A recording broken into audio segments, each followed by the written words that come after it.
Hey y'all. It's been a while since I've done a video. Sorry for the delay. Um, but I usually work about a 76-hour schedule. So between my profession and my business, it takes up all my time. But I'm off today. First time in a while. And probably won't see any new videos that I do until the first of the year, but I'm going to try to do a few today. So we talked about the American Cobi model, the Cobi models for the American U.S. Army during World War II. I've shown you all the models that I've got my hands on that I've been collecting. The one that I'm having a hard time finding is the Hellcat. And I wanted to do them all by nation, and then I did the one Russian tank. So now we're off to Germany, and we're at the beginning of it. This is a Cobi model of the Panzer I Aufs A. So this is the tank that gave birth to the famous Panzer. Now, when I say things about these tanks, other people have chimed in saying, well, these tanks saw service after World War II, and that's true, but I'm mostly focusing, I'm only focusing on the war that these tanks were originally designed to be used in. So, give you a close-up on the model here. It's a good looking model. I think it is. I'm going to have to go ahead and tell you right off the bat. Aesthetically, it looks pleasing. To build it as a model, grade A sucks. The turret is very weak. It's stiff to turn. Like right now, you see how it dropped? That's because the tracks have come off. So you have to, you don't even dare think about touching this sucker. That's why I'm not doing a 360 degrees on it. It does have a pretty cool, you can look down and see the engine in the back. But, yeah, I definitely did not like building this model. The tracks suck, and that turret is suck. It's very weak. So if you put you have to put some pressure on the turret to get it to sit down. Well, it just completely falls apart, and you can't build it with the turret mounted into the piece where it allows it to turn. I'm not turning it because, well, you just saw what happened there. It comes with one figure. The figure, it looks like, of course, it looks like a commander, like an officer. And he's armed with a sidearm. I don't know if that comes in focus or not, but it's supposed to be a Luger. I'll put him back. So, we all know about World War I. When World War I ended, the Germans, of course, they lost. And to the victors go the spoils. But in my opinion, what the victors did to the Germans created more of a problem, that being World War II. The Germans had, their economy was destroyed, everything in their economy was just shot to hell. The war ended their prosperity. They had to pay war reparations. Their military, well, they couldn't have one. So when the German Nazi Party, the National Socialist Labor Party, took over, they began to secretly fund their military to build up a military body.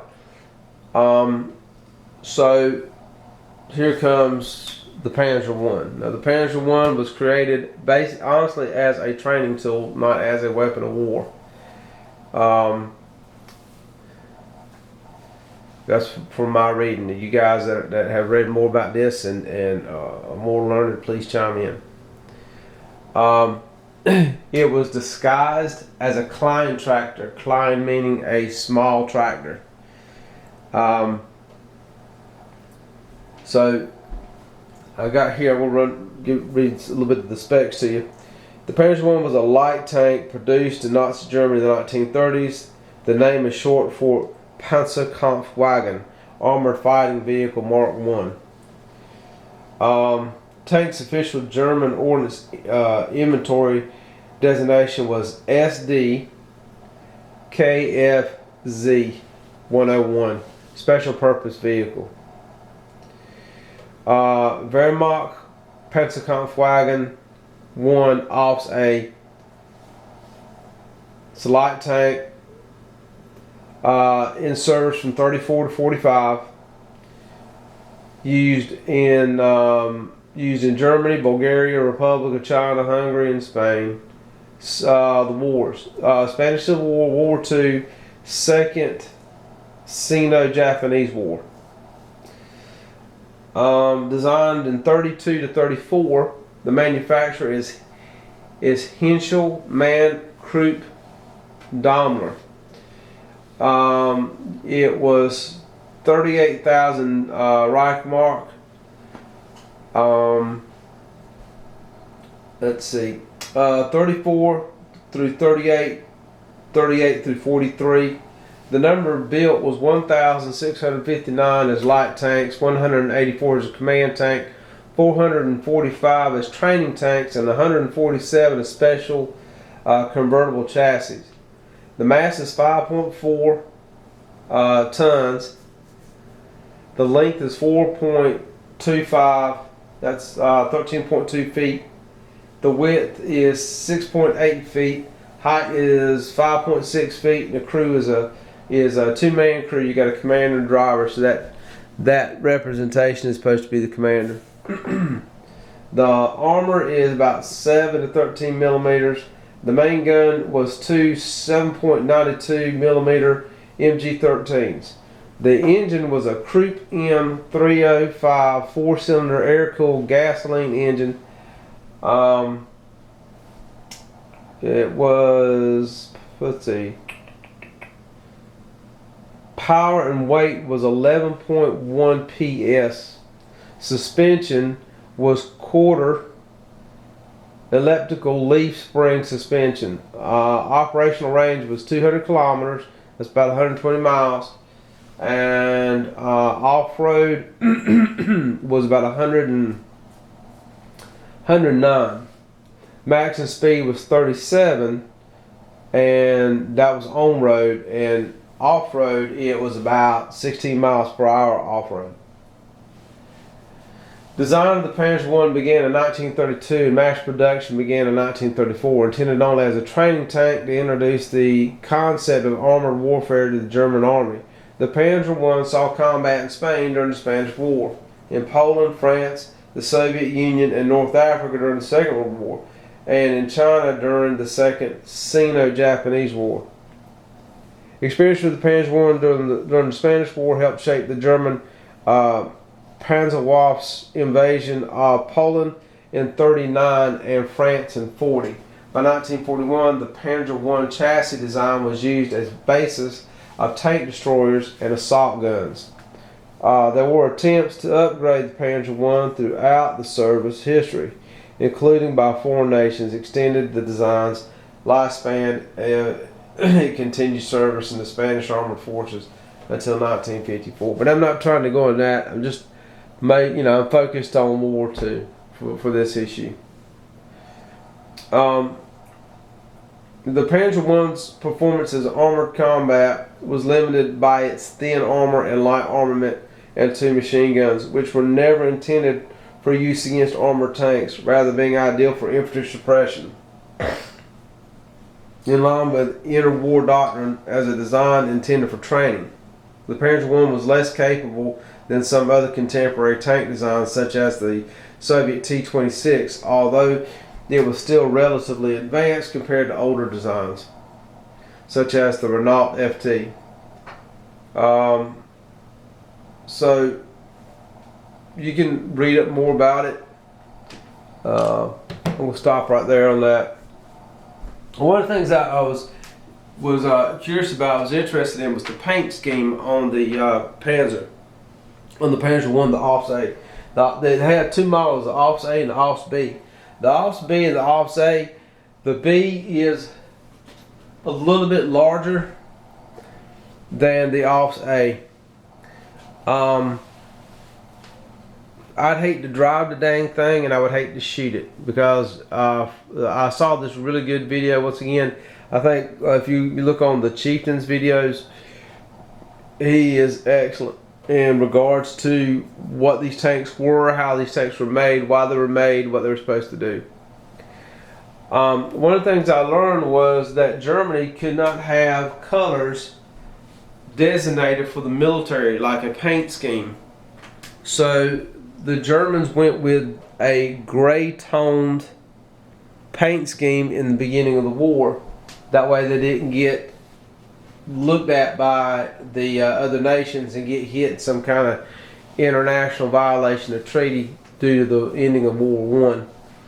So these tanks were predominantly like a grayish color. I have seen some film footage of the Panzer 1A, Aufs A being used, like in France. You see their news propaganda showing the tanks are coming through, and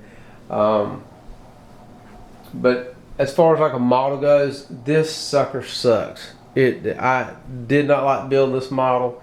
It's weak. You have to be very careful picking it up. I know Cobi's trying to make you a model that looks good, and I'm not saying it doesn't. It just doesn't build well. So, you know, I got some more videos on the way, and so this is the start of the Germans. And like I said, I only focus on the main battle tanks, and my favorite of the German tanks has always been the Panzers anyway. One of the odd ducks about the Panzer is it was a very field friendly tank, with the exception of the way the crews, as the years went by, this still never changed. So the way, like, let's say a crew needs to work on the transmission, they would literally have to take the turret completely off of the tank, and then your turret on a Panzer is not centered. It's actually off-centered, because the transmission is pretty much running down the center of the body of the tank. So you lift it up, then you open the whole tank up, and then you take the transmission of it out, the transmission out. That's the only thing about the Panzer 1, or the Panzers, excuse me, that I go, that's not sounding too engineering friendly. But as the Panzer progressed, it progressed more and more into an excellent tank. Of course, the Panzer was the most fielded tank in World War II by the Germans. And honestly, I think that the Germans would have done better if they had said, we're going to scuttlebutt the Tiger II, and all these other tanks, and taken the Panzer IV and made a Panzer V. I think they would have been much better off continuing the upgrade on the Panzer than trying to go into other new tanks. You also see, like in 1944, German designers were getting away actually from making tanks and just making tank destroyers. You know, you take an 88mm gun, you put it on some kind of movable chassis, you hook it to a truck, you hook it to a tractor, you move it here, you unload your crew, you break out you break it away from the tractor, the truck, whatever you got. and you brace it, you fire off your rounds, you hook it up, you drive off somewhere else. You know, something more cheaper than a tank. Something that has no motor. Something that has, you know, you don't need all that. You just need a gun. So you start to see more and more where you know, in 44 there's less and less design of tanks. That's because their money was drying up, their resources drying up, and they were on their last leg. But once again, I'm not a master of nothing. I'm a student of everything, just trying to learn. So you guys out there that are more knowledgeable about these things, please chime in. Look forward to hearing more from y'all on the matter, and I'll be back directly.